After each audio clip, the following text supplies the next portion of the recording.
إن الحمد لله نحمده ونستعينه ونستغفره ونعوذ بالله من شرور أنفسنا ومن سيئات أعمالنا من يهده الله فلا مضل له ومن يضلل فلا هادي له وأشهد أن لا إله إلا الله وحده لا شريك له وأشهد أن محمدا عبده ورسوله يا أيها الذين آمنوا اتقوا الله حق تقاته ولا تموتن إلا وأنتم مسلمون يا أيها الناس اتقوا ربكم الذي خلقكم من نفس واحدة وخلق منها زوجها وبث منهما رجالا كثيرا ونساء واتقوا الله الذي تساءلون به والأرحام إن الله كان عليكم رقيبا يا أيها الذين آمنوا اتقوا الله وقولوا قولا سديدا يصلح لكم أعمالكم ويغفر لكم ذنوبكم ومن يطع الله ورسوله فقد فاز فوزا عظيما وإن خير الكلام كلام الله وخير الهدي هدي محمد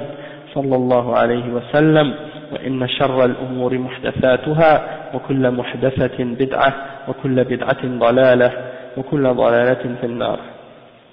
أما بعد, donc on commence aujourd'hui le cours 81 et on est toujours dans le chapitre qui parle de Al-Kihana, Ma ja'a fil kuhani wa nahwihim. Qu'est-ce qui a été mentionné au sujet des kuhan, les gens qui prétendent connaître l'avenir, les devins, les médiums, les voyants, etc. Et qu'est-ce qui a été rapporté à ce sujet-là et à tous ceux qui sont dans cette catégorie de personnes. On a expliqué jusqu'à maintenant plusieurs hadiths à ce sujet-là. Maintenant, on a arrêté la semaine passée au hadith qui est rapporté selon Imran ibn Husayn. مرفوعا il dit ليس منا من تطير أو تطير له أو تكهن أو تكهن له أو سحر أو سحر له ومن أتى كاهنا فصدقه بما يقول فقد كفر بما أنزل على محمد صلى الله عليه وسلم رواه البزار بإسناد جيد. Donc يعني on va expliquer maintenant le hadith et on va lire l'explication du Cheikh Salih al-Fawzan à ce sujet. Il dit selon Imran ibn Husayn, ça a été rapporté que le prophète sallallahu alayhi wa sallam aurait dit il n'est pas de nous celui qui tatayyara ou tutayyara lah. At-tatayyur, on va en parler dans le chapitre dans le prochain chapitre. At-tatayyur, on va en parler dans le prochain chapitre. C'est qu'est-ce qui a rapport au mauvais présage, des choses de ce genre. Donc on va pas l'expliquer maintenant, on va laisser ça pour le prochain chapitre et de toute façon le chef il va mentionner ça. Et c'est celui qui il prétend de connaître l'avenir et la personne à qui on informe de l'avenir, ou la personne qui demande des informations au sujet de l'avenir. Le prophète sallallahu alayhi wa sallam dit au sujet de ces gens-là qu'ils ne font pas partie de nous, ils ne sont pas de nous, d'accord? Et il dit c'est-à-dire ou bien celui qui fait de la sorcellerie ou celui pour qui la sorcellerie a été faite, dans le sens que la personne qui demande au sorcier de faire de la sorcellerie pour lui, d'accord? Et il dit après, et celui qui va voir un voyant ou un médium et qui croit en ce qu'il a dit, alors il a mécru en ce qui a été révélé au prophète Muhammad sallallahu alayhi wa sallam. Et ça c'est rapporté par Al-Bazzar avec une isnad jayyid, comme le cheikh dit, et il dit ورواه الطبراني في الأوسط بإسناد حسن من حديث ابن عباس دون قوله من أتى إلى آخره ومن أتى إلى آخره. Donc aussi il a été rapporté par l'imam al-Tabarani dans al-Awsat avec une isnad qui est Hassan, et c'est un hadith rapporté selon Ibn Abbas. Toutefois la partie à la fin qui dit et celui qui va voir un kahin et qui croit en ce qu'il dit, alors il a mécru en ce qui a été révélé à Muhammad sallallahu alayhi wa sallam, ne fait pas partie du hadith rapporté par al-Tabarani. Donc c'est seulement la première partie du hadith qui est rapportée par al-Tabarani. Maintenant l'explication de ce hadith, le cheikh il dit هذا الحديث Ah oui, الشيخ يقول قال وعن عمران بن حسين مرفوعا ليس منا من تطير أو تطير له. الطيرة سيأتي لهذا الباب خاص, سيأتي لهذا باب خاص. Il y a un chapitre spécifique à ce sujet qui va être mentionné, et c'est dans 2 chapitres, pas le prochain, l'autre après. Donc le cheikh il le laisse à plus tard. Après il dit وهذا الحديث كالذي سبقه يدل على تحريم الكهانة والذهاب إلى الكهان لأنهم يفسدون عقيدة من يذهب إليهم, وبعضهم ربما تظاهر بذكر اسم الله أو يصلي حتى يقول من رآه ورأيته يصلي ورأيته يذهب للمسجد. وما كل من يصلي يصير مسلما بل يصلي الإنسان ويزكي ويصوم ويحج وهو كافر. إذا فعل ذلك نفاقا أو ارتكب ناقضا من نواقض الإسلام فالكاهن لو صلى ولو صام ولو حج ولو تصدق ولو زكى لا تقبل أعماله لأنه مشرك كافر, وكذلك الساحر. وبعضهم يقول أنا انتفعت من ذهابي إلى هؤلاء, أنا كنت مريضا وانتفعت, وحصول الحاجة أو حصول الغرض ليس دليلا على الجواز, فقد يعطى الإنسان حاجته من باب الفتنة ومن باب الاستدراج والاختبار, والعبرة في كونه دل الدليل الشرعي على جواز هذا الشيء أو على تحريمه, هذا هو الشأن. Ok, le cheikh il dit ici, selon Imran ibn Hussein, ça a été rapporté que, comme on a dit tout à l'heure, le prophète sallallahu alayhi wa sallam a dit, celui qui croit en at-tatayyur, il ne fait pas partie de nous, et at-tayara, on va l'expliquer dans les chapitres qu'on va mentionner par la suite. Mais en général, c'est de croire au mauvais présage. Par exemple, tu sors, les Arabes à l'époque du prophète sallallahu alayhi wa sallam, ou avant l'époque du prophète sallallahu alayhi wa sallam, s'ils sortaient de chez eux puis ils voyaient des oiseaux qui s'en allaient dans une direction, ils disaient ah ça c'est un mauvais présage, je ne veux pas faire ça. Et il y a plein d'exemples de mauvais présages qui existent à notre époque, et ça fait partie des croyances de la jahiliya.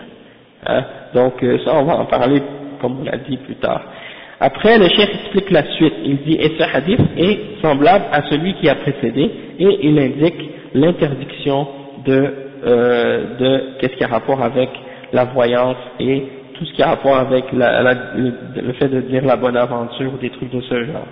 Et également l'interdiction d'aller voir ces gens-là.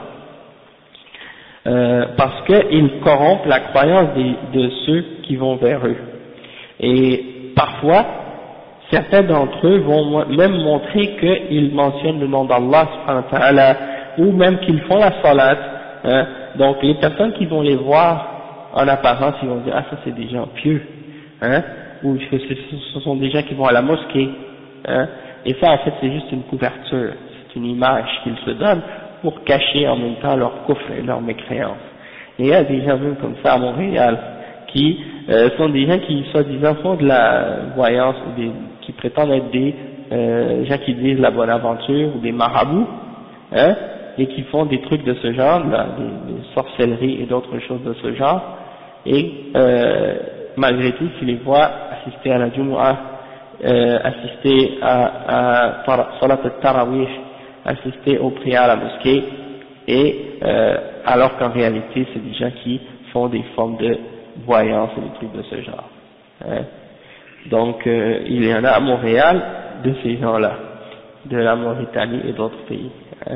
Donc on va pas mentionner des noms, mais il y en a un là, soi-disant même, il était le conseiller même le marabout de Jacques Chirac. Ah bon, on va pas dire plus que ça. Donc le chef il dit, ouais c'est un gros détail. C'est pas un petit détail. Allah musta'an. Espérons que Jacques Chirac va pas nous envoyer des lettres. Ouais, de toute façon, il est plus au pouvoir. Hein. Bon. Ok. وما كل من يصلي يصير مسلما. C'est pas tout le monde qui prie qui est automatiquement musulman. Quelqu'un, le cheikh il dit, quelqu'un peut prier quelqu'un peut prier, peut donner la zakat, peut faire le jeûne, peut faire le hajj, alors qu'il est mécréant. Et s'il le fait par hypocrisie, par nifaq, pour montrer aux gens qu'il est musulman, ou bien qu'il pratique ces piliers de l'islam, alors qu'il a, fait une chose parmi les choses qui annulent l'islam d'une personne. Donc si quelqu'un, par exemple, il pratique les piliers de l'islam, comme la prière, le jeûne, le hajj, la zakat et tout, sauf qu'il a dans ses croyances quelque chose qui est en opposition au fondement de l'islam et qui détruit les bases de l'islam, ben même s'il fait ces piliers de l'islam, ça ne compte pas. Ouais, il n'est pas musulman quand même. Parce que pour être musulman, il faut avoir dit la ilaha illallah, Rasulullah, et ne pas faire rien de ce qui oppose ce témoignage. Donc, de ne pas annuler ton islam en faisant quelque chose qui est en contradiction avec l'islam. Après, le cheikh il dit donc que même le médium ou le voyant ou le devin ou celui qui prétend connaître l'avenir ou dire aux gens la bonne aventure, si tu le vois faire la salat, ou tu le vois jeûner, ou faire le hajj, ou donner une sadaqa, ou faire la zakat, rien de ces actions ne sera accepté, parce que c'est un mushrik et un kafir. Et donc, la même chose pour le sahir, c'est-à-dire le sorcier, ou le magicien. Et le cheikh il dit que certaines personnes disent, je suis allé voir un tel, parmi ces gens-là, et ça m'a fait du bien, ou il y a un bien qui m'est arrivé à cause de ça. Et le cheikh il dit j'étais malade, là, il donne un exemple, il dit il y en a des gens qui vont dire par exemple j'étais malade, je suis allé voir un tel et j'ai été guéri. Et le cheikh il explique que le fait que tu es allé demander quelque chose ou chercher quelque chose de la part d'un de ces gens-là, et que la chose que tu as demandé ou que tu recherchais de sa part t'est arrivée, ce n'est pas une preuve que cette chose-là est permise. Ce n'est pas une preuve que cette chose-là est permise en elle-même, parce que peut-être que tu peux recevoir la chose que tu as demandé ou que tu recherchais, mais qu'en réalité c'est une épreuve pour toi, c'est une fitna pour toi, ou bien c'est un moyen que, disons, Allah subhanahu wa ta'ala utilise pour te faire croire que tu es sur le droit chemin parce que tu t'es détourné du droit chemin volontairement, et donc à cause de ça, Allah te laisse t'égarer encore plus, et toi tu penses que c'est un bien, alors qu'en réalité c'est pas du tout un bien pour toi. Et ensuite il dit, et aussi ça peut être un test, une épreuve. Donc tout ça, ça peut être des explications qui font en sorte que, ou qui expliquent pourquoi parfois certaines personnes peuvent avoir ou recevoir ce qu'ils recherchaient de la part de ces gens-là. Et il faut donc savoir que le fait qu'on a reçu ce qu'on cherchait ou qu'on a trouvé ce qu'on voulait, c'est pas une preuve que c'est halal de le faire. La seule chose qui peut montrer que quelque chose est permis dans quoi que ce soit dans la religion et dans ce domaine-là, eh bien c'est s'il y a un texte ou une preuve du Coran et de la Sunna qui montre que cette chose-là est permise dans l'islam. Si on a une preuve, un texte, une référence qui montre que cette chose est permise dans l'islam, alors dans ce cas-là, on peut dire oui, c'est permis, sinon on n'a pas le droit de le faire, même si ça nous amène soi-disant un bien en apparence. Et le cheikh dit, وَلَيْسَ مِنَّا مَنْ تَكَهَّنَ أَوْ تُكُهِّنَ لَهُ أو سحر أو سحر له يقول من أتى كاهنا فصدقه بما يقول فقد كفر بما أنزل على محمد صلى الله عليه وسلم. ومعنى تكهن فعل الكهانة، ومعنى تكهن له فعلت الكهانة من أجل من تكهن له فعلت الكهانة من أجله بطلبه.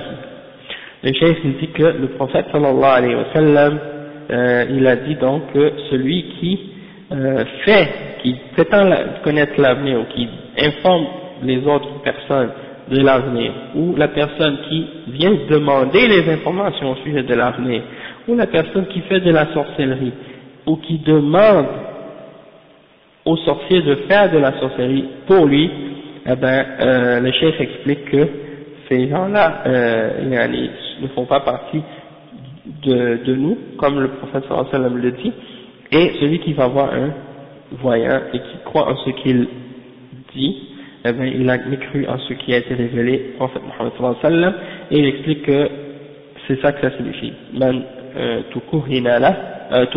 takahana, c'est celui qui a dit la bonne aventure, ou qui a prétendu être un voyant. Et tukuhinala, c'est-à-dire la personne qui vient demander au voyant des informations, hein, et des choses comme ça, ou une guérison, ou quelque chose comme ça, et qui vient le demander pour lui-même, d'accord?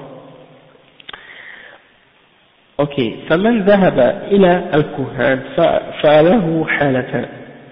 الحالة الأولى أن لا يصدقهم ولكن يقول أريد أن أرى ماذا عندهم، فهذا لا تقبل له صلاة 40 يوما لأن ذهابه إليهم محرم، فعوقب بأنه لا تقبل له صلاة 40 يوما إلا إذا ذهب إليهم من أجل التثبت في شأنهم، من أجل منعهم والقضاء على فسادهم.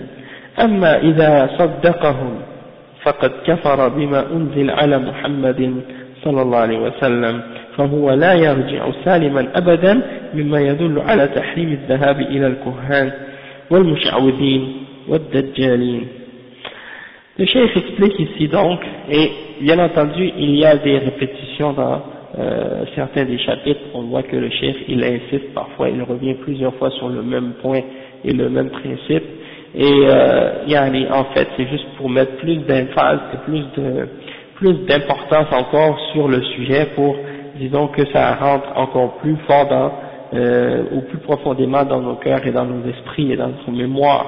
Le fait de l'entendre plusieurs fois, ça fait que ça se répète et ça, disons, affermit notre reconnaissance et notre compréhension. Donc il faut pas trouver il faut pas se dire que c'est ennuyant parce que toujours répétition plusieurs fois de la même chose. Au contraire, c'est quelque chose de bénéfique du fait de le rappeler plusieurs fois et de le répéter plusieurs fois, ça reste plus fermement dans la mémoire par la suite. Le cheikh il dit donc que quiconque va voir un kahin ou les kuhan, il y a deux possibilités, ou il y a deux états par rapport à l'état de la personne, il y a deux situations par rapport à l'état de la personne. La première situation, c'est qu'il va voir un kahin, mais il dit je veux juste voir qu'est-ce qu'il va me dire, je veux juste par curiosité aller voir le médium, et je ne crois pas en ce qu'il dit, je veux juste voir est-ce qu'il va me dire quelque chose de vrai. Donc le cheikh dit celui qui va juste comme ça, sa prière pendant 40 jours, sa prière ne sera pas acceptée, parce que c'est interdit d'aller voir le kahin. Donc comme punition, sa prière ne sera pas acceptée pendant 40 jours.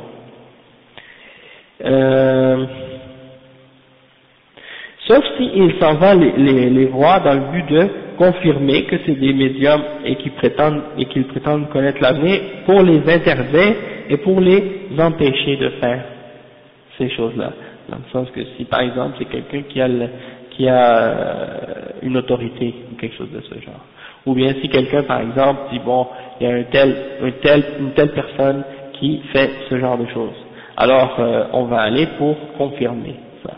Des fois c'est permis d'envoyer quelqu'un comme un espion, hein, comme un espion qui va aller rentrer là-bas comme s'il est une personne ordinaire, hein, il ne montre pas qu'il est un policier ou quelqu'un qui travaille dans ces choses-là, et il rentre comme si rien n'était, hein, et là il dit oui, moi je voudrais avoir des renseignements, des informations, et là la personne va l'informer de ces choses-là. Là après, il va dire bon ça y est, maintenant on a la preuve que c'est un kahin et qu'il prétend connaître l'avenir. Et le hadith qui dit par exemple, ou le verset qui dit voilà tajassasu, n'espionnez pas. Voilà yaghtab ba'dukum ba'da.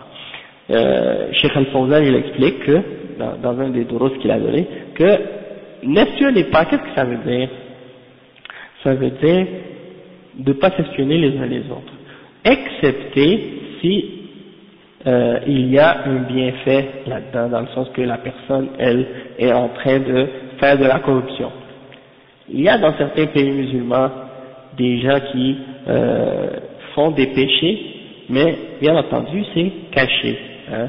Il y en a des gens qui font des bordels, hein, des sortes de maisons de débauche, hein, et c'est tout clandestin, c'est tout caché. Et il y en a qui font du trafic de drogue dans les pays musulmans. Il y en a qui font toutes sortes d'autres crimes en cachette, et tout ça c'est clandestin. Et donc si quelqu'un par exemple qui travaille dans la police ou qui travaille dans l'amr bil ma'ruf ou nahy anil munkar, il soupçonne que des choses pareilles se passent dans telle ou telle maison, dans tel ou tel endroit, et qu'il va rentrer dans le but de confirmer cette chose-là, c'est permis, dans le but d'arrêter le façade et la corruption dans la société, de faire ce genre de choses-là.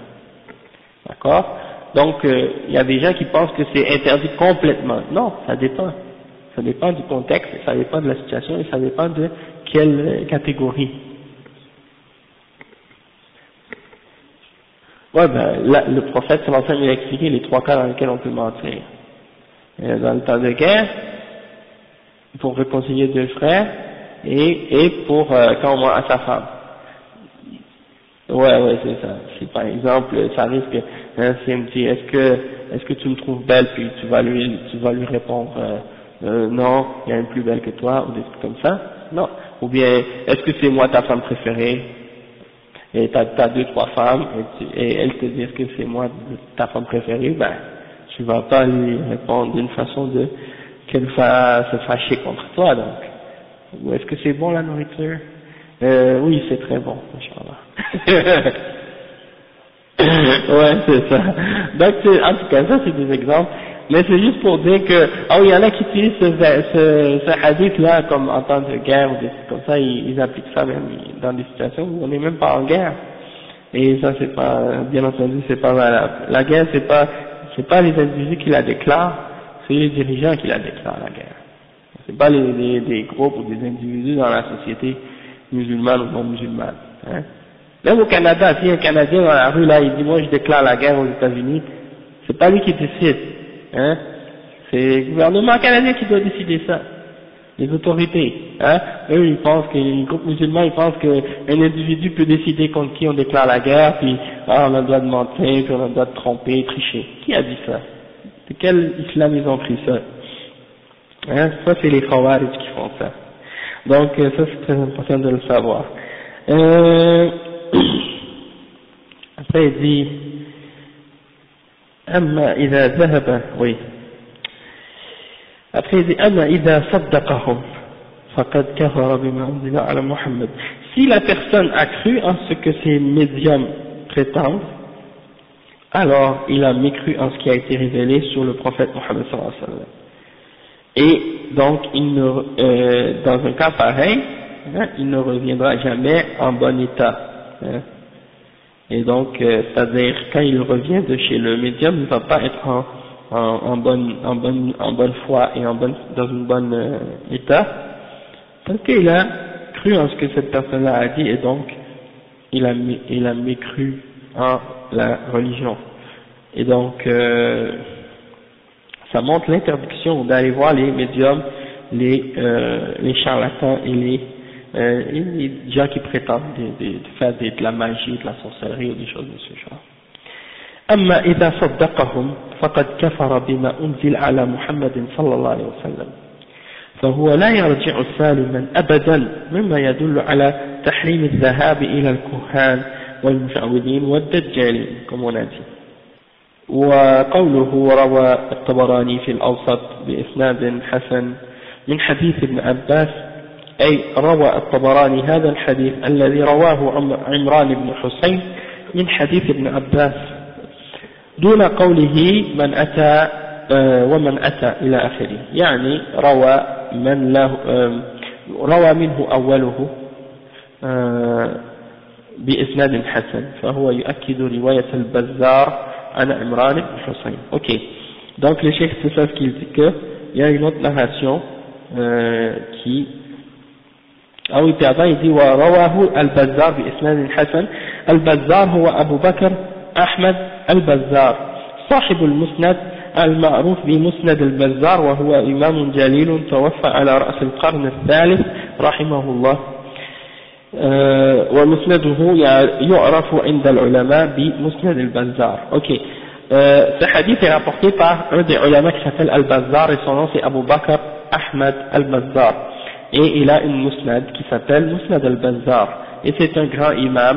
Il est mort au début du 3e siècle, rahimahullah, et sa musnad est connue par les ulama par le nom de Musnad Al-Bazzar.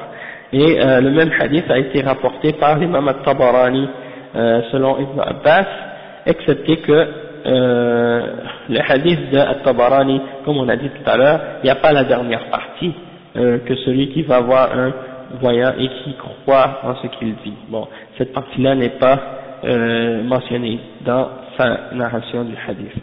Ensuite, le cheikh il continue l'explication du texte de Kitab al-Tawhid.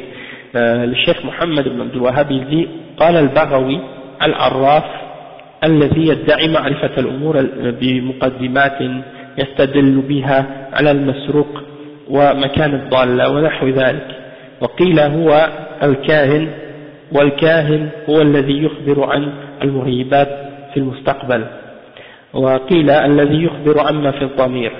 وقال ابن تيمية أبو العباس ابن تيمية العراف اسم للكاهن والمنجم والرمال ونحوهم ممن يتكلم في معرفة الأمور بهذه الطرق.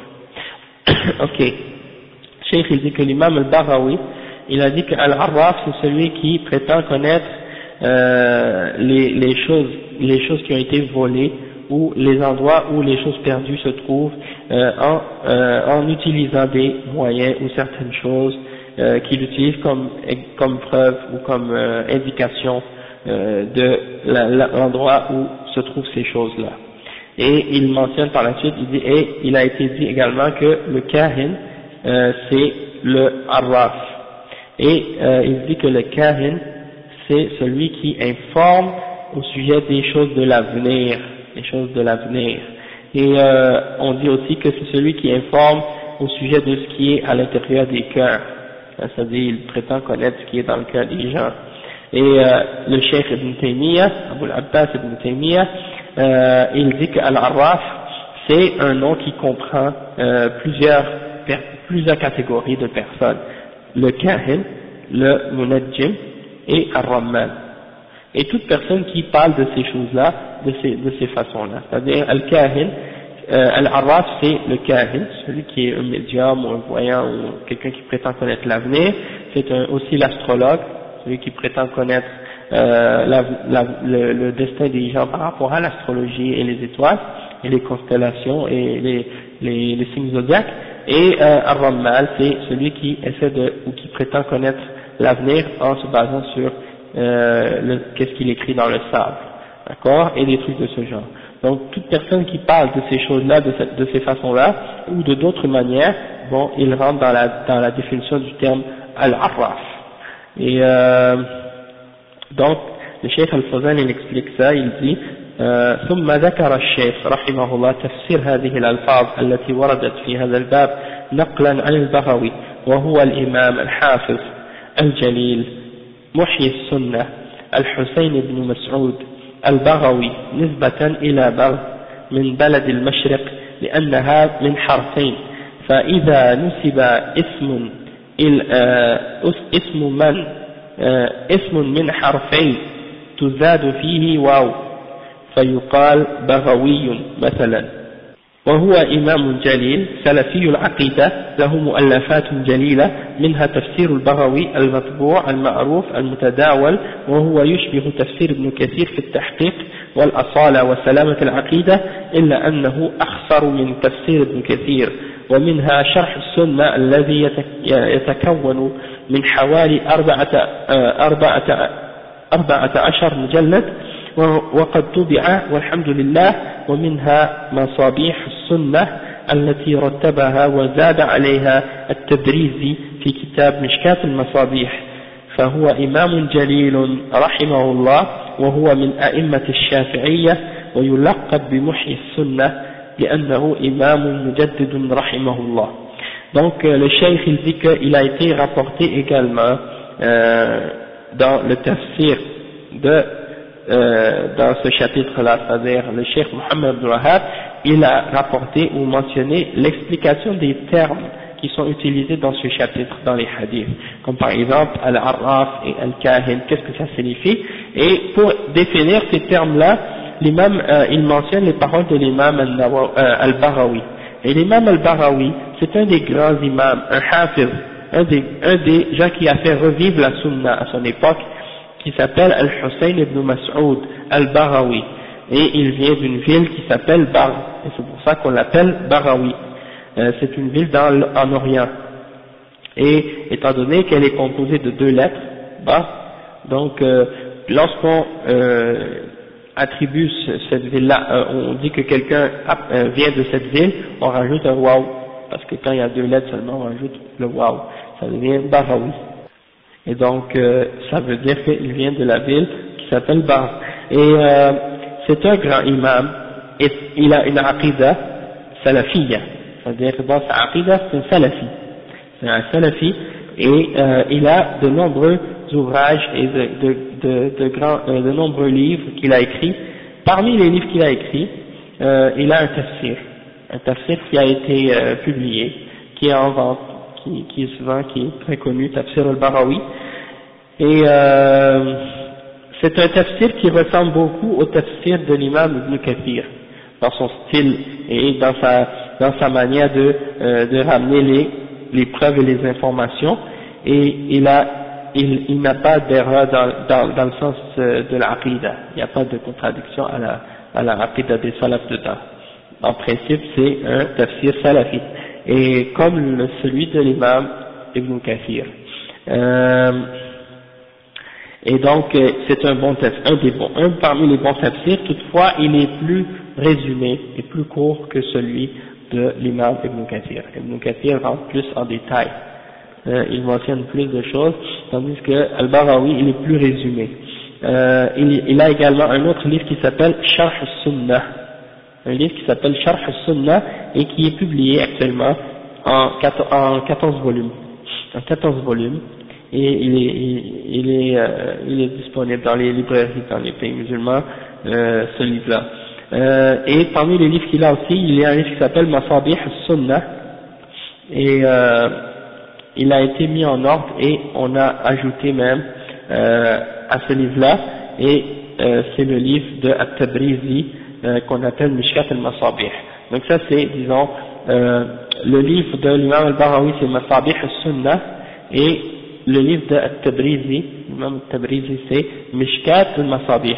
Donc c'est à la base le livre de l'imam al-Baghawi auquel a rajouté l'imam At-Tabrizi d'autres hadiths, et donc c'est devenu Mishkat al-Masabih. D'accord, c'est ça. Et il a aussi d'autres livres dans le fiqh aussi, et dans d'autres sujets de l'islam. Ok, et le cheikh il dit que c'est un grand imam, un des imams parmi les imams de Al-Shafi'iyya, qui suivait la voie de l'imam Al-Shafi'i, ou le madhab de l'imam Al-Shafi'i, et on l'appelait Muhyi Sunnah, celui qui a fait revivre la Sunnah. Son livre de fiqh d'ailleurs, il est vraiment unique en son genre, il a un style vraiment particulier, et il ramène les preuves et tout, puis il rentre dans les discussions vraiment approfondies dans les questions de la Sunna. Vraiment c'est un livre, mashallah, très très bénéfique. J'ai oublié le titre malheureusement, mais bon, c'est pas grave. Il est disponible aussi, il est publié. Le cheikh dit ensuite Al-Arraf هو الذي يدعي معرفة الأمور بمقدمات يستدل بها على المسروق ومكان الضالة ونحو ذلك، هذا من الشيطان، فالشيطان تأتيه بذلك، ولكن يتظاهر بعمل أشياء يظن الناس أن هذه الأشياء من الأمور المباحة، ولكن هذه رموز فقط، وإلا في الحقيقة هو يتعامل مع الشيطان. وإلا ما الذي يدريه أن مكان المسروق وما الذي يدريه عن مكان الضالة لولا أنه يتعامل مع الجن ومع الشياطين. Le cheikh il dit que Al-Arraf, comme le cheikh Al-Baghawi l'a défini, c'est celui qui prétend connaître les choses qui ont été volées et les choses qui ont été perdues, égarées, qu'on a perdues. Et il utilise des méthodes qu'il a pour essayer de découvrir ou d'informer les gens au sujet de ces choses-là. Et le cheikh il dit, et ça c'est le shaitan qui l'aide à faire ces choses-là. Hein? Il dit parce que c'est le shaitan qui lui amène ces choses-là et qui l'informe de ces choses-là. Il dit, mais il essaie de montrer en faisant toutes sortes de simagrées, de toutes sortes de trucs qu'il fait devant les gens pour montrer que il n'a pas rapport avec les shayatines, alors qu'en réalité c'est avec l'aide des shayatines qu'il arrive à faire ça. Sinon le cheikh il dit, tout ça c'est juste des signes et des images ou des trucs une apparence qu'il se donne, alors qu'en réalité il a un rapport avec les djinns. Sinon comme oui c'est ça, si c'était pas du fait que la personne a un lien avec les djinns, comment il peut arriver à savoir où sont les choses perdues et les choses volées, hein? Qui peut l'informer de ces choses-là s'il n'a pas un lien avec les djinns et avec les shayatin? C'est pas possible. Donc le cheikh dit قال وقيل هو الكاهن أي العراف والكاهن سواه نعم والكاهن سواه لأن كلا منهما يخبر عن الأمور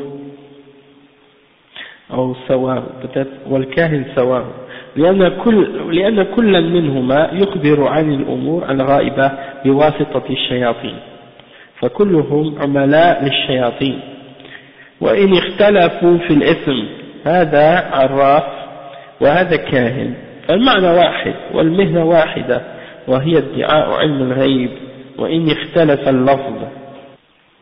Donc le cheikh ici il dit que il y en a d'autres qui ont dit que le arraf c'est la même chose que le kahin, et il dit que en fait le kahin et le arraf les deux sont pareils, parce que les deux informent au sujet des choses invisibles ou cachées, hein, des choses qui ne sont pas connues, en utilisant l'aide des shayatines. Et donc ils sont tous des gens qui travaillent pour les shayatines.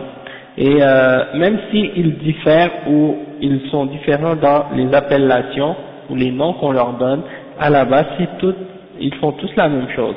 Et donc le arraf et le kahin, c'est la même signification les deux. Et c'est un seul et même travail ou métier. Disons c'est la même chose les deux. Et c'est le fait d'informer de ce qui a été caché et qui fait partie du ghaib, même si on les appelle par des noms différents. Après le cheikh il dit والكاهن هو الذي يخبر عن المغيبات في المستقبل. Il y en a d'autres qui ont dit que le kahin c'est celui qui informe sur des choses de l'avenir بسبب أن الشياطين تخبره بما تعلم ومما لا يعلمه الإنسان لأن الشياطين تدري عن أشياء لا يعرفها الناس فيخبرون الناس في مقابل أن الناس يخضعون لهم ويفعلون ما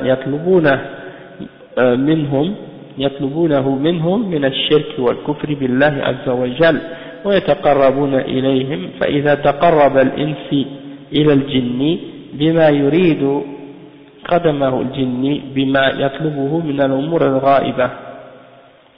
Donc c'est ça, le cheikh explique que le kahin c'est celui qui informe au sujet des choses qui sont cachées à cause des shayatines, hein, et qu'il informe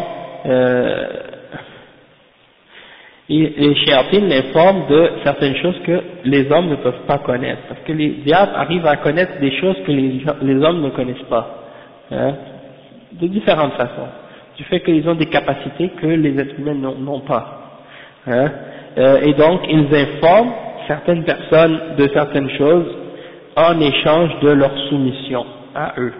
C'est-à-dire, ils disent, bon, si tu nous obéis, puis que si tu te soumets à nous, puis que tu nous adores, des trucs de ce genre, ben on va te donner en échange des informations, des choses inconnues, des choses invisibles, et donc ils font ce pacte avec les diables. Hein. Et donc, en échange de ces renseignements-là, ils font tout ce que les diables demandent des formes de shirk et de kufr. Hein. Et ils se rapprochent des diables en faisant ces formes d'adoration-là pour les diables. Et lorsque l'être humain adore lorsque l'être humain se rapproche du djinn, en servant le djinn, et en faisant ce que le djinn demande, eh bien, le djinn en échange, il lui donne les informations des choses cachées. وقيل هو الذي يخبر عما في الضمير يعني عما في النفس ولا يعلم ما في القلوب إلا الله سبحانه وتعالى ولكن الشيطان قد يعرف شيئا من هواجس الإنسان لأنه هو الذي يسوس الإنسان ولأنه يجري من ابن آدم مجرى الدم ويعرف الشيطان من الإنسان ما لا يعرفه الإنسان عن الإنسان. Le cheikh explique ici, il dit que, comme on l'a dit, aussi certains ont rapporté, parmi les ulama, que le kahin, c'est celui qui informe au sujet de ce qui est dans le cœur des gens. Et le cheikh, il dit que, c'est-à-dire, ad-damir, c'est qu'est-ce qui est dans le cœur, à l'intérieur de l'âme de la personne, dans son cœur. Et il dit que personne ne sait ce qui est dans les cœurs excepté Allah. Le cheikh, il dit personne ne peut savoir ce qui est dans les cœurs excepté Allah subhanahu wa ta'ala. Donc, le cheikh il dit, mais parfois le diable il peut arriver à connaître certaines choses qui est en l'homme, hein, parce que il soupire des suggestions, hein, il insuffle des suggestions à l'être humain et il circule en l'être humain comme le sang. Donc il connaît des choses au sujet de l'être humain que l'être humain ne connaît même pas à propos de lui-même. Et donc parfois il peut arriver à informer les voyants de certaines informations de ce qui se passe parfois en cet être humain-là. Et c'est pour ça que ceux qui disent par exemple qu'il y a ceux qu'ils appellent par exemple les khawas, hein, les gens, les élites ou les particuliers, parmi les gens qui, soi-disant, sont capables de savoir qu'est-ce qui est en le cœur d'une personne, de savoir qu'est-ce que telle personne a fait comme péché, ou de savoir qu'est-ce que la personne a fait comme faute ou erreur. Il y en a qui ont ces idées-là. Hein. Ouais.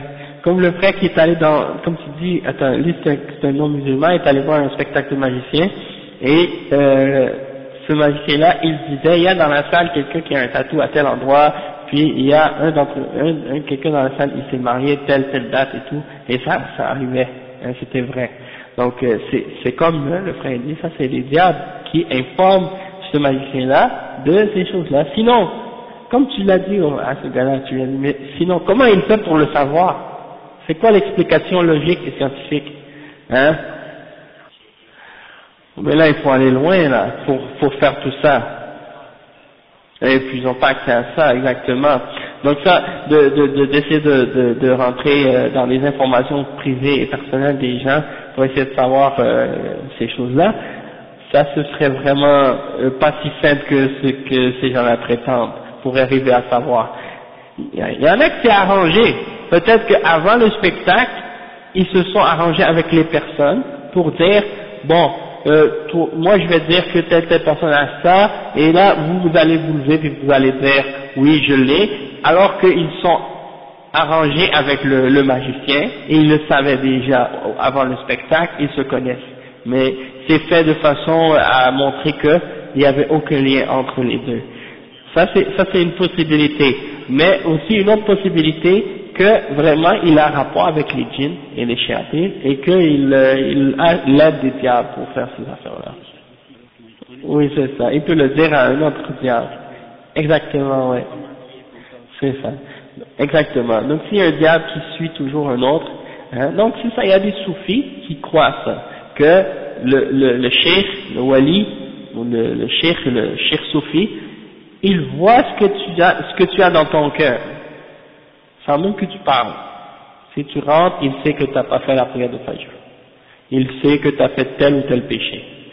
Il y a des... Ouais, c'est ça, il y en a qui disent ça, hein?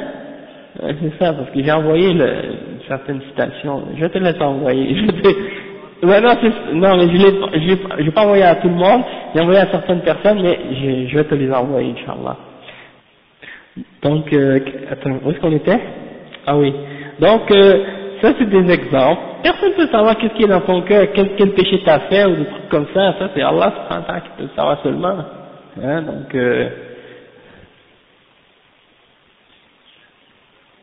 oui. Et que justement, sûrement ces chouïours-là, comment ils savent quel péché t'as fait ou des trucs comme ça? C'est parce qu'ils travaillent avec les djinns, les shayatines, et les shayatines informent ce soi-disant cheikh soufi des péchés que tu as fait ou des choses que tu as fait, et non, pas dans son cœur, mais il est avec toi, il voit qu'est-ce que tu fais quand tu fais des péchés, donc il le dit à cette personne, et lui il te voit et te dit je sais que tu as fait telle affaire, hein? Et c'est avec le shaitan qu'il fait ça. Bien sûr. Et c'est ça, c'est vrai.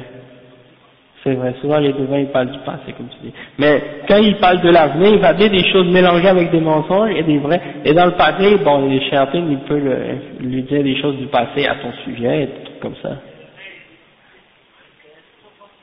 Oui, c'est ça. Exactement, oui, c'est ça. Ouais, c'est ça. Donc, il y en a beaucoup de koufars comme ça que j'ai rencontrés, même dans ma famille, parmi mes oncles, mes tantes, et ils disent, moi j'étais allé voir telle personne, un voyant, et tout ce qu'il m'a dit de mon passé c'était vrai. Ok, donc c'est ça. Donc, comme je disais, les koufars, ils vont dire, ah oui, je suis allé le voir, et tout ce qu'il m'a dit de mon passé, il m'a dit des choses là, c'était tout vrai, tout comme tu dis. Donc, eux, ils utilisent ça comme par la suite pour dire, ah, donc c'est quelqu'un de véridique et tout. Mais ils savent pas d'où il prend ces informations-là. Et ils se posent pas la question que c'est avec les diables et tout ça. Et ça, c'est l'égarement total, c'est l'ignorance en fait, c'est l'ignorance totale. Ok. Le cheikh, il dit ensuite, hein, souvent les médiums, qu'est-ce qu'ils disent, les voyants, ils disent, ah, ça c'est un don que j'ai reçu de mon grand-père ou de mes ancêtres, on avait ça dans la famille, c'est un don, hein. La même chose que les soufis, ils disent que la wilaya, la sainteté, c'est quelque chose qui se transmet de père en fils, et que il la donne à qui il veut, c'est comme un don.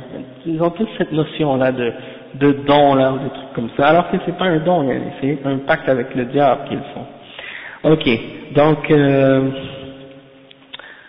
le cheikh explique par la suite. وفي هذا تفسير البغوي. Donc tout ce qu'on vient de mentionner là maintenant, c'est tiré du tafsir de l'imam al-Baghawi. Maintenant il parle de la parole de l'imam Ibn Taymiyyah.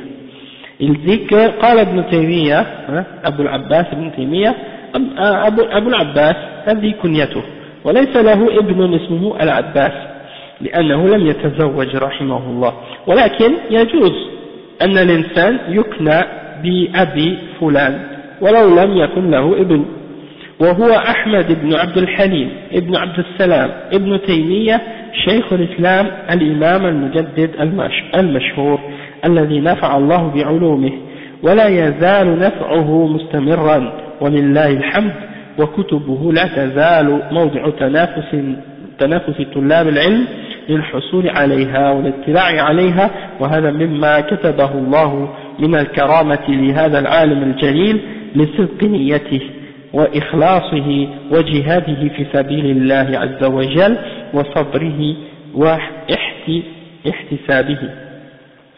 Cheikh il dit que Ibn Taymiyyah, Abu al-Abbas, c'est sa kunya, Ibn Taymiyyah, c'est son laqab, et il dit qu'il n'avait pas de fils qui s'appelait Al-Abbas, même si on l'appelle Abu al-Abbas. Parce qu'il n'y a pas de fils, parce qu'il ne s'est jamais marié. Ibn Taymiyyah, rahimahullah, ne s'est jamais marié. Bon, toute sa vie, il était en prison, il était toujours soit en prison, soit dans le djihad, soit en train d'enseigner ou d'écrire. Donc, malheureusement, il n'a pas eu l'occasion de le faire. Toutefois, son élève, Ibn Qayyim al-Jawziyya, il s'est marié, il a eu des enfants. Hein. Donc, tu vois, c'est pas parce que, bien entendu, il ne voulait pas, hein, peut-être que c'est pas arrivé. Hein. Donc, ça c'est à ce sujet. Et toutefois, le cheikh il dit, c'est permis qu'un être humain ait une kunya et qu'il s'appelle Abi, père d'un tel, ou Abu Fulan, même s'il n'a pas un fils qui s'appelle de tel nom, comme Abu Huraira, il n'avait pas un fils qui s'appelait Huraira, c'était parce qu'il avait un petit chat qui s'appelait comme ça. Et donc ça c'est un exemple que, par exemple Aïcha, radiyallahu anha, s'appelait Muhammad, Muhammad, oui, Muhammad, elle n'avait pas de fils, elle n'avait pas d'enfant, Aïcha, radiyallahu anha, non. Abdullah, oui, ça se peut. Soit Abdullah ou Muhammad. Abdullah. Oui, c'est ça. Abdullah. Barakallahu fik. Oui, c'est ça. Abdullah. C'est ça, je me suis confus. Donc, Barakallahu fik. À ce sujet, c'est Abdullah. Et ça, c'est un exemple aussi de quelqu'un qui a une kunya qui n'a pas de fils de ce nom-là. Et la kunya, ça fait partie de la sunna, d'avoir une kunya. Et de nos jours, quand tu mentionnes à quelqu'un ta kunya, il y a des gens qui trouvent ça comme bizarre, comme étrange. Pourquoi t'as ça? Pourquoi tu t'appelles comme ça? Hein, ça m'est déjà arrivé une fois. Quelqu'un qui disait, mon nom c'est, je disais comme Abu Hamad, tel. Mais pourquoi Abu Hamad? C'est quoi cette affaire-là? Et tout, comme si c'était quelque chose d'étrange. Et j'ai expliqué, non, ça fait partie de la sunna, les sahaba ils avaient une kunya, le prophète sallallahu alayhi wa sallam donnait des kunya à certains de ses sahaba, et donc il n'y a rien d'étrange là-dedans, c'est juste quelque chose que les musulmans, certains musulmans ont perdu avec le temps, hein, une habitude que les gens ont perdue avec le temps, souvent à cause des occidentaux, à cause de la colonisation, des trucs comme ça. Aussi le nom de famille, la façon dont les musulmans aujourd'hui prennent leur nom, leur prénom, leur nom de famille, ça vient des occidentaux. Les musulmans avant, c'est pas comme ça qu'ils se nommaient. Ils disaient le nom de la personne, fils d'un tel, fils d'un tel, fils d'un tel. Il n'y avait pas le nom. Ok. Donc, Abu al-Abbas, on a expliqué. Abu al-Abbas, son nom c'est Ahmad, hein, Ibn Taymiyyah, son nom c'est Ahmad ibn Abdul Halim, hein, Ahmad, fils d'Abdul Halim, fils d'Abdul Salam, Ibn Taymiyyah. Cheikh l'Islam, on l'appelle Cheikh l'Islam, et c'est l'imam, le réformateur très célèbre, très connu. Hein, et Allah subhanahu wa ta'ala a fait que, par sa science, il y a eu beaucoup de bienfaits dans la Ummah, et jusqu'à aujourd'hui, le bienfait de sa science, la science qu'il a laissée, est toujours en train de se faire perpétuer, c'est-à-dire les gens continuent à répandre sa connaissance, répandre ses livres. Aussitôt que quelqu'un, on entend parler d'un livre qui a été publié, un nouveau manuscrit qui a été trouvé d'Ibn Taymiyyah, c'est comme tout le monde se précipite pour le faire publier, pour l'acheter, pour le lire. Donc, les étudiants de sciences, ils recherchent ces livres avec un désir ardent d'en profiter, et ça fait partie des miracles en fait, hein, ou d'une karama que Allah subhanahu wa ta'ala a fait à cet imam, qu'il a fait en sorte que sa science soit préservée, et que qu'est-ce qu'il a laissé de bienfait continue à profiter la Ummah jusqu'à aujourd'hui, à cause de la sincérité de son intention et de la pureté de sa lutte dans le chemin d'Allah subhanahu wa ta'ala, et à cause aussi de sa patience et de son endurance dans le chemin d'Allah subhanahu wa ta'ala. Ensuite il dit قال العراف قال العراف اسم للكاهن والمنجم والرمال ونحوهم لأن كلمة العراف عما يدخل تحتها كل من يدعي معرفة المستقبل سواء بكهانة أو بتنجيم أو بخط في الرمل فكلهم يتعامل مع الشياطين ويتقربون إليهم. ولهذا يقول الله تعالى: هل أنبئكم على من تنزل الشياطين؟ تنزل على كل أفاك أثيم يلقون السمع وأكثرهم كاذبون. وهذا يدخل فيه الكاهن والمنجم والرمال والعراف، كلهم يدخلون تحت كلمة أفاك أثيم. تتنزل عليهم الشياطين بخلاف الأنبياء عليهم الصلاة والسلام، فإنهم تتنزل عليهم الملائكة، ولهذا قال: وما تنزلت به الشياطين، يعني القرآن، وما ينبغي لهم وما يستطيعون. فالأنبياء عليهم الصلاة والسلام تتنزل عليهم الملائكة من الرحمن، أما الكهان فتتنزل عليهم الشياطين. فهذا يشمل كل من يتكلم في معرفة الأمور بهذه الطرق، ممن يخبر عن هذه الأشياء بتلك الأمور التي يسمونها الخط في الرمل إلى آخره. فهذا تفسير جامع. Ok, le cheikh il dit que Al-Arraf c'est un nom qui comprend beaucoup de différentes catégories, de catégories de personnes qui prétendent connaître l'avenir.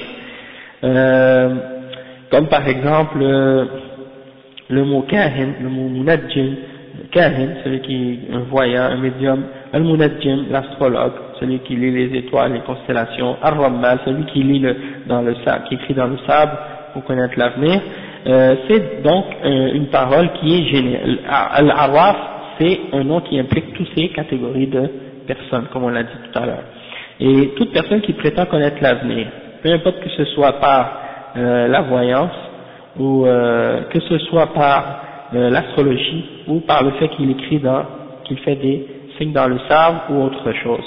Tous ces gens-là ont un lien avec les shayatines et se rapprochent au diable.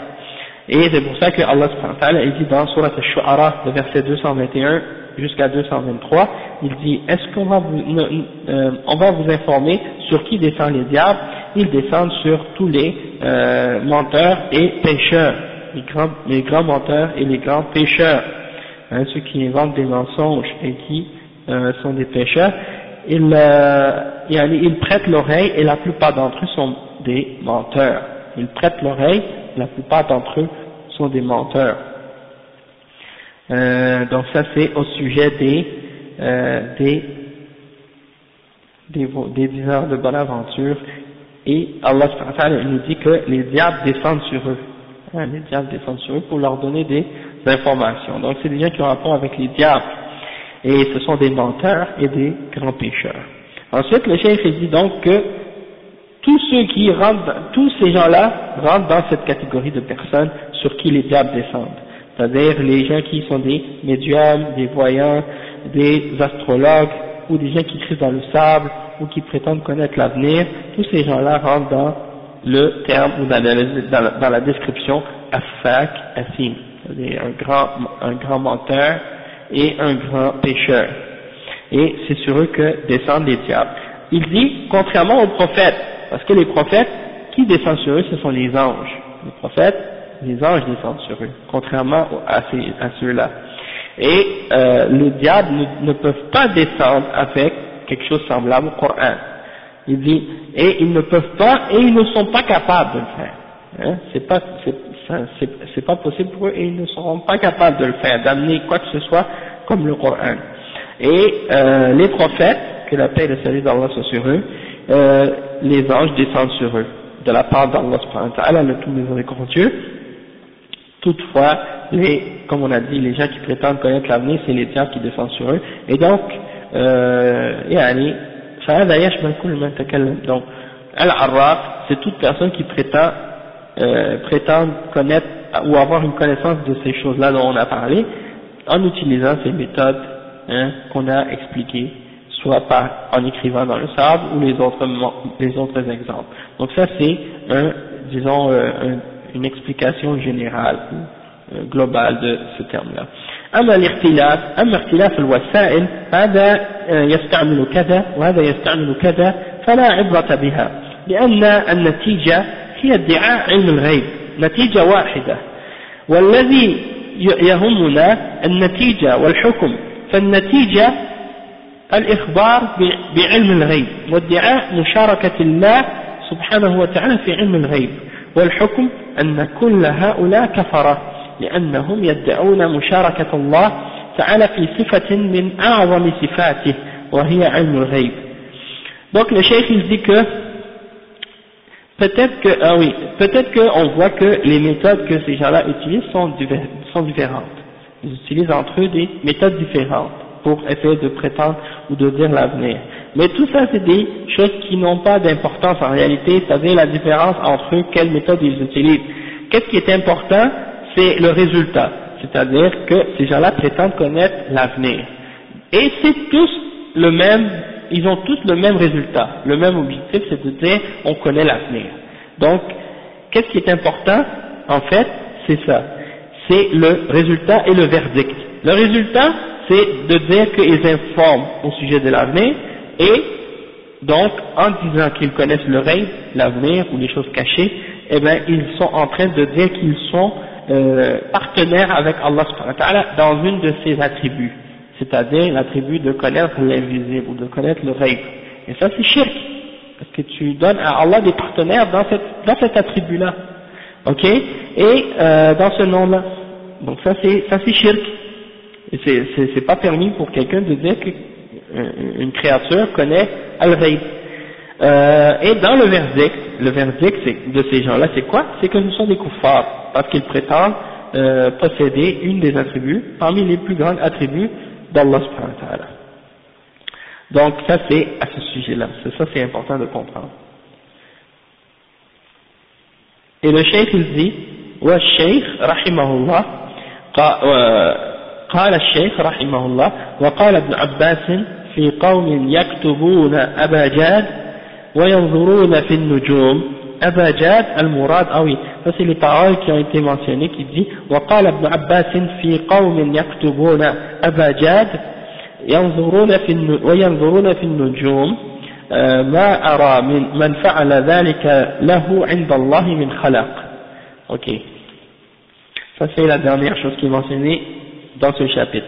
Le cheikh explique ça, c'est-à-dire que Ibn Abbas a dit toute personne qui écrit Abajad et qui regarde dans les étoiles, c'est-à-dire pour prétendre connaître l'avenir par l'horoscope ou les étoiles, les constellations, Ibn Abbas radiyallahu anhu il dit celui qui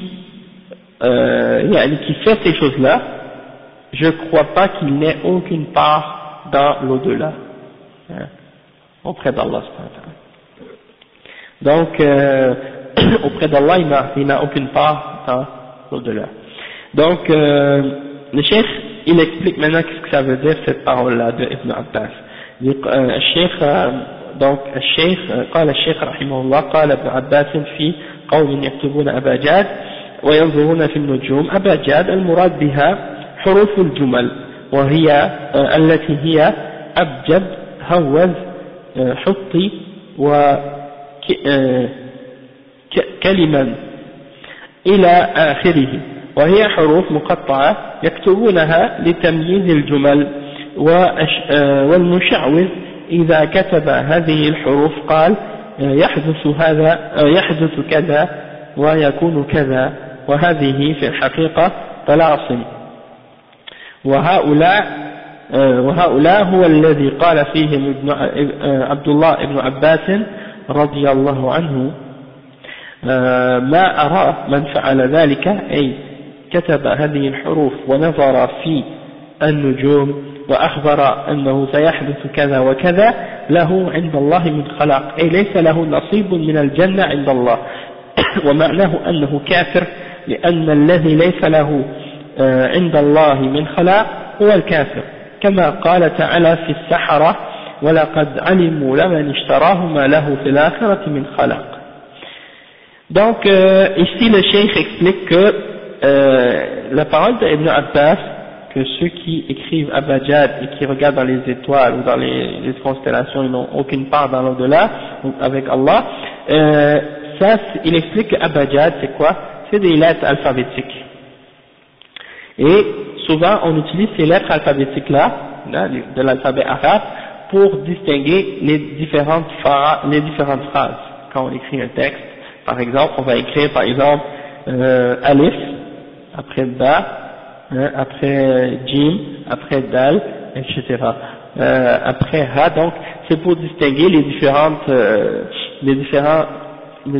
points ou les différentes phrases dans un texte. Même en français, des fois on utilise ça, comme par exemple on va mettre par exemple A, parenthèse A, ou parenthèse B, parenthèse C, pour dire les différentes questions, des fois dans un questionnaire, ou bien chapitre, ou des trucs de ce genre. Donc le cheikh il dit que ça c'est utilisé par les magiciens, cette ordre de séparation des lettres alphabétiques, ils utilisent la magie en utilisant les lettres. Et aussi qu'est-ce qu'ils font, c'est qu'ils donnent parfois à chaque lettre une valeur numérique, et ils écrivent des talismans avec ces lettres-là, avec des carrés, puis tout ça, des lettres et tout ça. Donc Allahu A'lam, qu'est-ce que ça veut dire, qu'est-ce que ça signifie, comment ils les utilisent. Toutefois, ils font ça avec ces lettres-là. Et le cheikh il explique que celui qui ils font ça, et c'est une méthode des charlatans, et c'est une forme de talisman ou d'amulette qu'ils écrivent avec ça aussi. Et ils prétendent pouvoir dire l'avenir avec cette méthode-là aussi.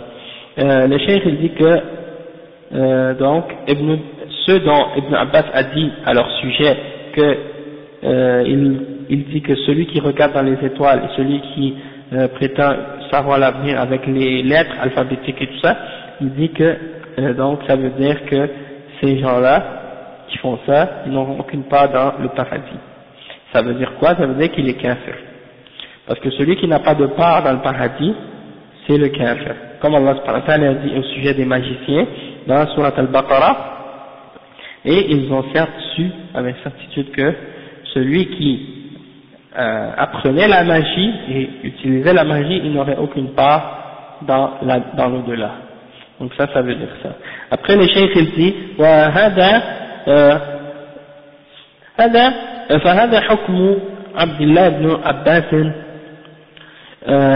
رضي الله عنه على أصحاب الطلاسم الذين يكتبون الحروف المقطعة وينظرون في النجوم ويقولون سيحدث كذا، فهذا من ادعاء علم الغيب، وهو طريقة من طرق الكهانة والعرافة والتنجيم أو السحر،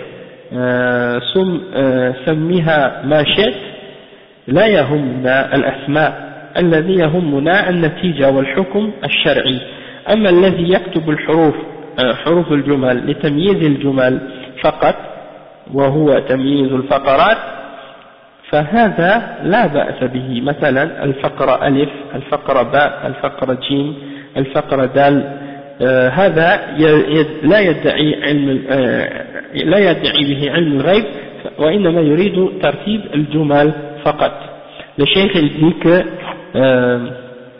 Ibn Abbas a dit à propos des gens qui font ces genres de talismans et qui écrivent les lettres de cette façon et qui regardent dans les étoiles ou dans les constellations pour dire il va y arriver telle ou telle chose, et ben ça fait partie de ceux qui prétendent connaître l'invisible, et c'est une parmi les méthodes que les gens utilisent pour faire de la voyance ou pour faire prétendre connaître l'avenir ou lire les étoiles ou faire de la sorcellerie.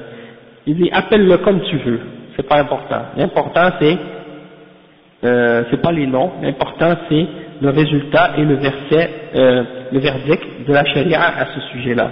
Il dit mais si par exemple quelqu'un écrit juste les lettres comme ça, juste pour distinguer entre les différents paragraphes ou les différentes phrases, en mettant des lettres comme par exemple alif, ba, jim, dal, etc. Donc là, dans ce cas-là, s'il ne prétend pas connaître l'avenir, dans ce cas-là, c'est pas grave, c'est juste pour distinguer entre les différentes phrases, donc il n'y a pas de problème. Ensuite, il dit والحاصل أن هذا باب عظيم لا يعالج أمراضا واقعة لأنه يعالج أمراضا واقعة في العالم اليوم، ولا أقول في العالم الكافر لأنه ليس بعد الكفر ذنب، ولكن في العالم الإسلامي وربما يسمونه أعمالا رياضية وفنونا تشكيلية. ووجود هذا الوباء، وباء السحرة والمشعوذين والدجالين والكهنة والمنجمين، ويسمون هذا من باب الفنون، أو يسمونهم بأسماء تدل على تبجيلهم وعلى أنهم أصحاب علم وأصحاب خبرة، أو أشد من ذلك يدعون أنهم أولياء الله وأن هذه كرامات تدل على أنهم من أولياء الله، فهذه ليست كرامات وإنما هي خوارق شيطانية، لأن الكرامات هي التي تجري على أيدي الصالحين وليس لهم فيها تصرف منهم، وإنما هي من الله سبحانه وتعالى. فالكرامات تجري على أيدي رجال صالحين مستقيمين على الكتاب والسنة، والخوارق الشيطانية تجري على أيدي كفرة مشعوذين. وأيضا الكرامات لا صنع للآدم فيها، وإنما يجريها الله سبحانه وتعالى، بخلاف هذه الخوارق الشيطانية فهي حيل ومهن وحرف وتججيل يعملونه هم، ويتظاهرون أمام الناس أنه بسبب هذه الأشياء حصل ما حصل، وهو في الحقيقة إنما هو من عمل الشياطين الذين لا يراهم الناس. Donc le cheikh il dit donc en fait, qu'est-ce qu'on peut dire que ce chapitre-là dont on a parlé, c'est un grand chapitre important, parce qu'il résout et il remédie à des grandes maladies qui sont présentes dans le monde musulman actuellement. Il dit, je dis pas dans le monde mécréant, je dis dans le monde, même dans le monde musulman, parce que après la mécréance, il n'y a pas de péché.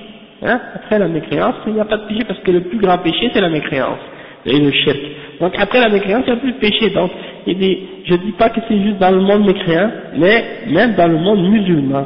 Et même des fois, tu vois des gens qui vont faire ces choses-là et ils vont les appeler des exercices ou de l'art, hein, ou bien ils vont appeler ce malheur par ce malheur, c'est-à-dire le malheur de la magie, de la sorcellerie, des dajjalines, des gens qui prétendent connaître l'avenir et l'horoscope et tout ça. Ils appellent ça les comme on a dit la dernière fois,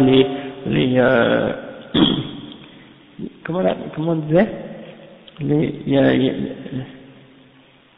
y a un terme qu'ils utilisent là, quand ils font leur convention là, ils ont un terme qui dit les arts occultes, non pas les sciences occultes, c'est ça, les trucs de sciences occultes ou arts occultes ou je sais pas quoi là, et ils appellent ça aussi ésotérisme, les sciences occultes.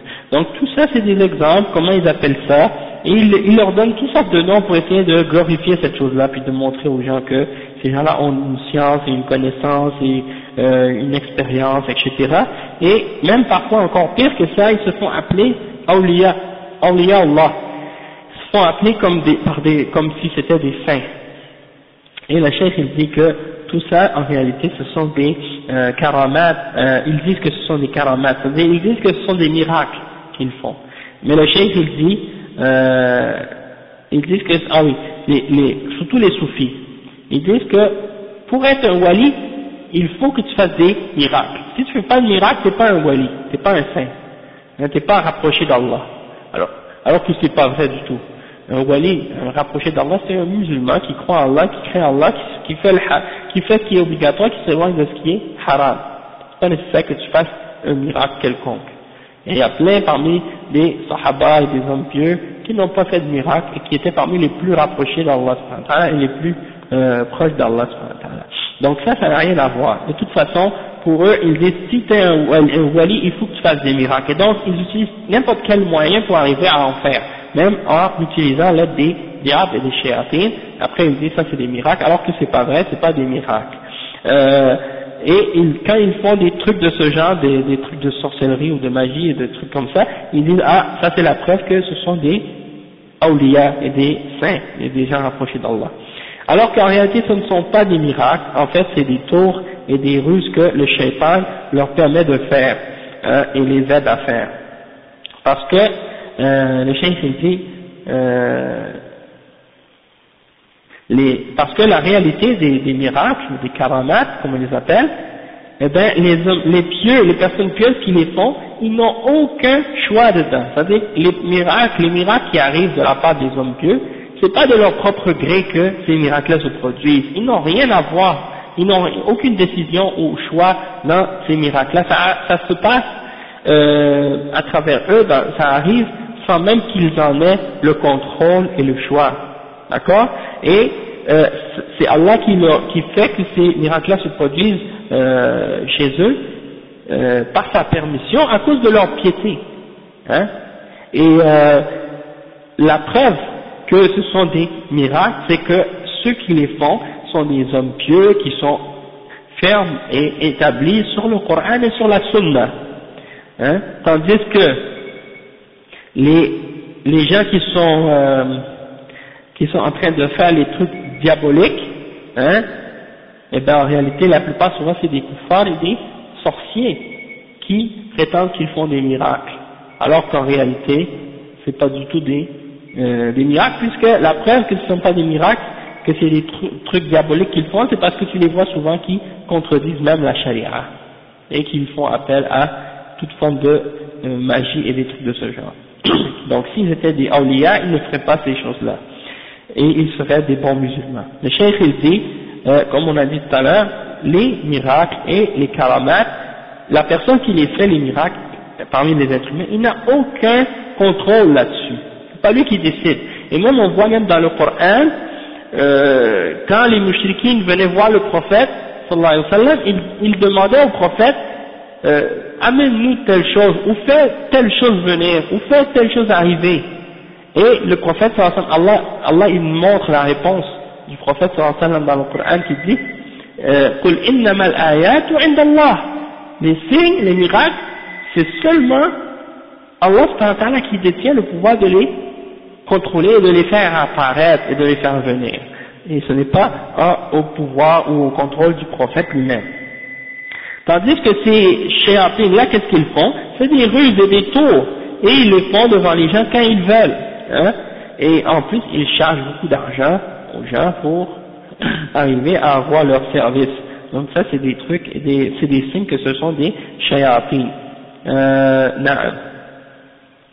Et les gens ne savent pas que c'est les shayatines qui font ça parce que les gens ne voient pas les shayatines. Donc il dit فالحاصل أن هذا باب عظيم يشمل على علاج لمرض خطير يتفشى الآن في العالم الإسلامي، وهو مرض الكهنة والسحرة والمنجمين والعرافين الذين صار لهم صولة وجولة في العالم. وأشد من ذلك إذا ادعي أن هؤلاء من أولياء الله وأن هؤلاء لهم كرامات، مع أنهم كفر لا يصلون ولا يصومون ولا يتطهرون من الجنابة، وربما يقولون هذا دليل على كرامتهم، وقوله لا يصلي لأنه وضعت عنه التكاليف ووصل إلى الله، والتكاليف هذه على الناس العوام. فالحاصل أن هذا الباب إذا تأملته وجدت أن الشيخ رحمه الله لم يكتبه من فراغ، وإنما كتبه ليعالج به أمراضا متفشية وازدادت الآن بحكم تأخر الزمان وبحكم فشو الجهل وبحكم تقارب العالم وارتباط بعضه ببعض وشريان الشرور في العالم بسرعة. فيجب على طلبة العلم أن يتنبهوا لهذه الأمور ويقوموا بالتحذير منها وإنكارها، لأن أكثر الناس سذج لا يعرفون هذه الأمور فيغررون بهم، وأيضا هم محتاجون للعلاج من الأمراض، فيقولون هذه فيها منافع وفيها علاج، ولا يدرون أن المضار التي فيها أكبر من المنافع، لا يدرون أن المضار فيها أكبر من المنافع إن كان فيها منافع، أو يدخلونها في قسم الفنون والمهارات. فيجب على طلبة العلم أن يهتموا بهذا الأمر وأن يتفهموا هذا الأمر وأن يتفقهوا فيه ليعالجوا هذه الأمراض المتفشية التي تقضي على العقيدة وتقضي على الدين الإسلام دين الإسلام والعياذ بالله. Ok, donc le cheikh explique ici, il dit que donc ça c'est, on voit que c'est un chapitre très important qui traite d'une maladie très dangereuse qui se répand partout maintenant dans le monde musulman, et c'est la maladie de la voyance et des sorciers et des gens qui prétendent connaître l'avenir, etc. Et donc ça se répand, et c'est encore pire si quelqu'un prétend être rapproché d'Allah et d'être un wali, comme on a dit tout à l'heure, et que ceux-là sont des gens qui ont des miracles, alors que ce sont des koufars. Souvent ils font même pas la prière, ils font même pas le jeûne, et ils se purifient même pas quand ils ont une impureté à cause des rapports sexuels ou autres, hein. Et qu'est-ce qui est étonnant parfois, c'est que ces gens-là, parmi les soufis, qui prétendent être des awliya et des saints, ils disent que le fait que ces gens-là, ou le fait que ces gens-là ne font pas la prière et ne font pas le jeûne, et qu'ils ne se purifient pas, et qu'ils vivent même des fois dans les poubelles ou autres, ils disent ça c'est la preuve que ce sont des awliya, et ça c'est la preuve que ce sont des saints. Pourquoi? Parce que Allah leur a enlevé l'obligation de pratiquer ces obligations-là. Ça c'est des obligations qui sont uniquement pour les gens ordinaires parmi les musulmans, les simples ordinaires musulmans. Tandis que les gens qui ont atteint un niveau plus élevé, eux ils n'ont plus besoin de prier, plus besoin de jeûner. Et il y en a qui ont essayé de dire par exemple, ah non, ça c'est pas le vrai soufisme. Le vrai soufisme, c'est pas de dire que tu fais pas la prière et tout et tout. Le vrai soufisme qui est orthodoxe, qui est en accord avec l'islam, c'est de faire les prières en temps. Non. Et en réalité, c'est faux, parce que quand tu retournes au livre des soufis, hein, et dans leurs écrits, ils glorifient ces gens-là qu'ils appellent des awliya, et ils montrent que c'est des gens qui faisaient pas la prière et qui faisaient pas le jeûne ou qui faisaient des péchés, et que ça c'était parce qu'ils étaient des élites ou qu'ils étaient des khawas ou qu'ils étaient des awliya. Hein. Donc ceux qui disent parmi les soufis, souvent c'est ça qu'ils font. Il y a deux catégories de soufis, les soufis qui sont à l'extérieur, qui montrent l'image de l'extérieur, qui disent aux gens oui le soufisme c'est de respecter l'islam, et ceux qui sont soi-disant arrivés à un niveau plus haut dans le soufisme qui disent non, ça c'est pour les débutants ou c'est pour les gens qui sont pas initiés, ils vont pas savoir les secrets du soufisme. Mais quand tu rentres à l'intérieur du soufisme, là tu vas apprendre des choses quand tu vas arriver à un degré plus élevé, parce que les gens ordinaires ne peuvent pas comprendre ces choses-là, c'est des choses trop élevées pour eux. Donc il y a toujours cette ruse-là, et d'essayer de défendre le soufisme en disant qu'il y a un bon puis un mauvais soufi, c'est en fait d'essayer de se défendre, de se baser sur l'argument de la balançoire, comme les chrétiens et les autres gens d'égarement et de dégâts. Parce que le soufisme, de dire qu'il y a un bon et un mauvais, c'est de quel début tu vas croire. Les deux, ils disent qu'ils sont les vrais soufis. Et les deux, ils disent que ce qu'ils font, c'est le soufisme. Donc, un qui dit, non, toi, t'es pas un vrai soufi, et l'autre soufi qui dit à l'autre soufi, non, toi, t'es pas un vrai soufi. Alors, le mieux, c'est de dire, bon, on n'utilise pas du tout le terme soufi, on laisse tomber toutes ces affaires-là, et on revient au Coran et à la Sunna. Qu'est-ce que le Coran et la Sunna dit de tout ça, de toutes ces choses-là? Et ce qui est en accord avec l'islam, on dit oui, ce qui est en désaccord avec l'islam, on le rejette. Parce que le soufisme, il a été critiqué par des grands ulama de l'islam. Ils ont été réfutés par des grands savants de l'islam depuis l'époque des 4 imams de Ahl-Sunnah wal Jama'a, et même avant et après aussi. Donc ça veut dire que ça prouve que ces choses-là ne font pas partie de l'islam, et le soufisme, c'est une innovation qui n'a rien à voir avec l'islam. Donc ils prétendent ces choses-là. Après le cheikh, il dit donc que le cheikh Mohammed Abdul Wahhab, il n'a pas écrit ce chapitre-là pour rien. Il l'a écrit parce qu'il a constaté que c'était une chose qui était présente, une maladie qui se répandait dans le monde musulman, et à l'époque actuelle, elle est encore plus grave qu'elle était à l'époque du chef lui-même, parce que on recule dans le temps, ou bien disons on avance dans le temps plutôt, et que l'ignorance se répand, on approche de la fin du monde, et donc l'ignorance se répand encore plus, et les pays, disons, se rapprochent de plus en plus d'une différente façon, hein.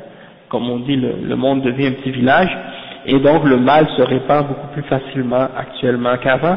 Et il dit le cheikh que c'est obligatoire donc pour les étudiants de sciences d'informer et d'avertir les gens et de dire aux gens de faire attention à ces sujets-là, et d'avertir les gens et de dénoncer ces choses-là, parce que la plupart des gens sont naïfs et ils ne connaissent pas ces choses-là, et donc ils se font tromper facilement. Et donc certains peuvent même se présenter parmi ces médiums ou ces voyants comme étant des guérisseurs, et ils disent qu'il y a quelque chose de bien là-dedans, ou il y a un bienfait là-dedans, qu'ils guérissent des maladies ou des trucs de ce genre, et ils ne connaissent pas les méfaits qui sont cachés derrière ces soi-disant bienfaits-là, et donc ils rentrent par la porte des bienfaits, et ils par la suite font sortir les gens de l'islam et les amènent vers l'égarement en disant que ce sont des arts ou des dons ou des sciences ou autre chose de ce genre. Donc il dit qu'il faut que les étudiants de sciences donnent de l'importance à ces questions-là pour les expliquer aux gens, pour que les gens aient une compréhension de ces choses-là et pour, disons, traiter ces maladies-là qui sont répandues partout et qui détruisent la croyance et qui détruisent, en fait qui détruit la religion islamique elle-même, et que Allah nous protège de ces choses-là. Amen. Donc ça c'est la fin du chapitre 26, et donc demain, Inch'Allah demain on va faire le chapitre 27 qui est le dernier chapitre du volume 1, ok, et le titre c'est Ma ja'a fi an-nushra, Ma ja'a fi an-nushra, et donc ça c'est demain. Donc on va s'arrêter. Subhanakallah wa bihamdik, ashhadu an la ilaha illa anta, astaghfiruka wa atubu ilayh.